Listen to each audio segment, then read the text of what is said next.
Good evening, everyone. The future of Sinton is in steel. Now, Steel Dynamics has announced it will build a $1.9 billion steel mill on a site located just north of Sinton. And when that mill is completed, it'll be staffed by about 600 workers, making it the largest employer there in the Sinton area. The 2,400-acre property is also large enough for Steel Dynamics to bring in additional partners, and they in turn could double the number of permanent jobs created by that steel mill. They also are going to have other businesses that will co-locate with them on the property too. That could translate into another 600 jobs on top of Steel Dynamics jobs. Hobson says he's already heard from companies interested in co-locating with Steel Dynamics.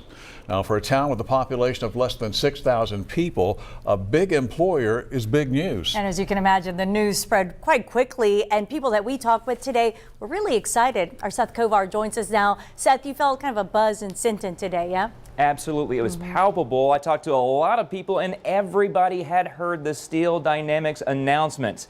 Now, there were concerns here and concerns there, but for the most part, Sinton is excited. Sinton Street in downtown Sinton, Texas, gently resisting change. It's pretty much been the same. There's been a little bit of growth, but nothing dynamic. She's referring to Steel Dynamics, which just announced it's opening a mill here, and with it hundreds of jobs. I'm hoping that it will create additional jobs, not just the 600, and it will help the community and our school system. I spoke with Sinton I.S.D. Superintendent Chad Jones today. He says he's looking forward to working with Steel Dynamics, in that in other communities, Steel Dynamics help train and then offer jobs to students once they got out of high school. He also says the district is prepared to handle new students. Those workers will have children and many will move to Sinton. That growth has upside, but some worry about losing the small town feel. Sinton might grow bigger than what it is, and we're so used to little Sinton, so I don't know. Not everyone will move here. Plenty of people will commute to work from surrounding communities. And then there are people who already live in Sinton.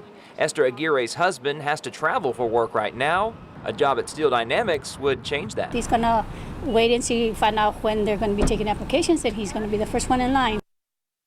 It's unclear when the hiring process will start, but as soon as we get that information, we'll pass it along to you here on Chris 6 News. You may be sitting there thinking, that sounds like a pretty good deal. Got right, it should. All right, thanks for that, Seth. And get this, just in the first 10 years of the mill's operation, it is expected to generate more than $161 million in combined tax revenue for San Patricio County and Sinton I.S.D.